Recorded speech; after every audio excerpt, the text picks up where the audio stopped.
When we go to the New Testament, we'll find out that the concept of sowing and reaping is different from going to the farm with seed to plant.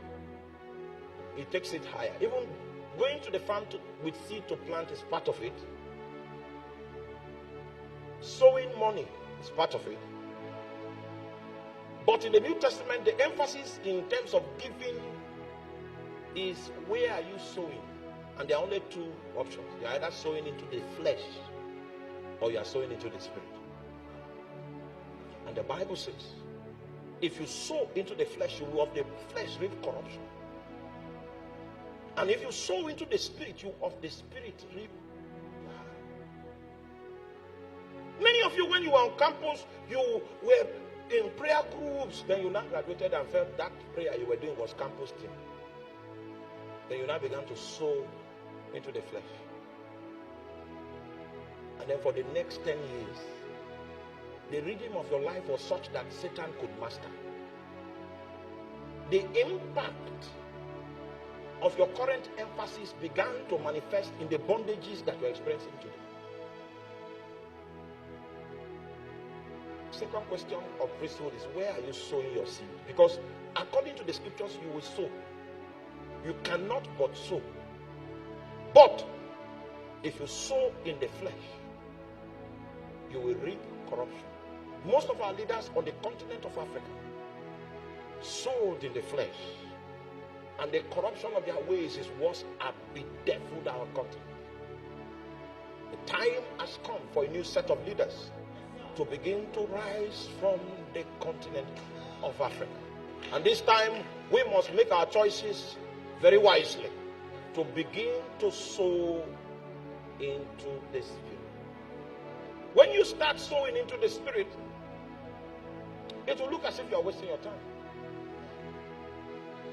I was a scientist on site in the petroleum industry. I was competent at the job I did.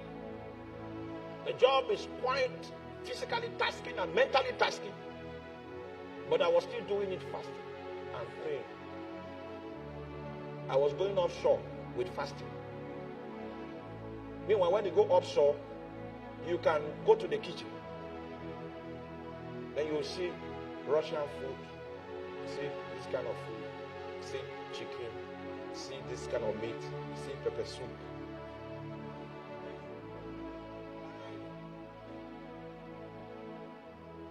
Fasting. Because I was sowing into the Spirit. It was easy to yield to the attractions in the environment. But I realized that if I begin to invest there, I will reap corruption.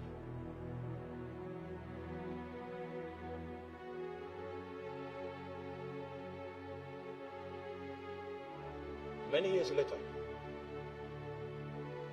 I started seeing the authority of God on my life. I started seeing the grace of God upon my life. It became easy to understand the voice of God and to understand the signal of the Spirit. When you are sowing into the Spirit, what is building in the spirit realm is building like grains of sand. A time comes when what has been built in the Spirit is an edifice.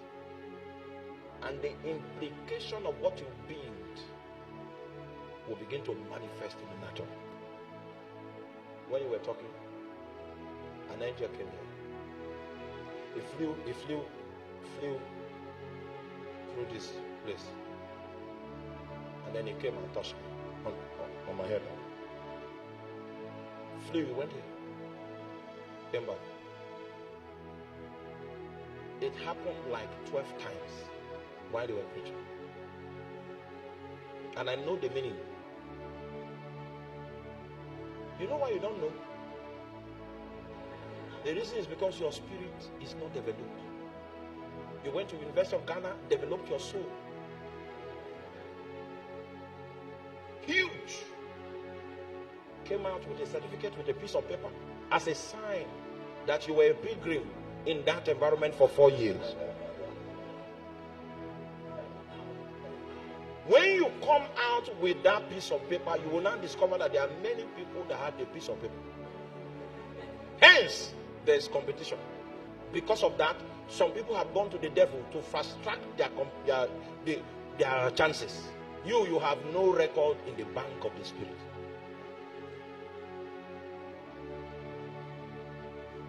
You ought to have graduated with 2 degrees from the University of Ghana in your discipline and with the Lord. Authority from the Lord. Because those are the things you will need to survive. God can decide to use that platform of your discipline to move you in as a priest there to begin to influence things. So your certificate is important. The Lord might decide to use it. He used mine for a season. He used it. And I stood for him as much as I could.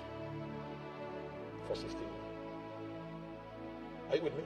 But the resources with which I stood where I stood, I got that from priesthood.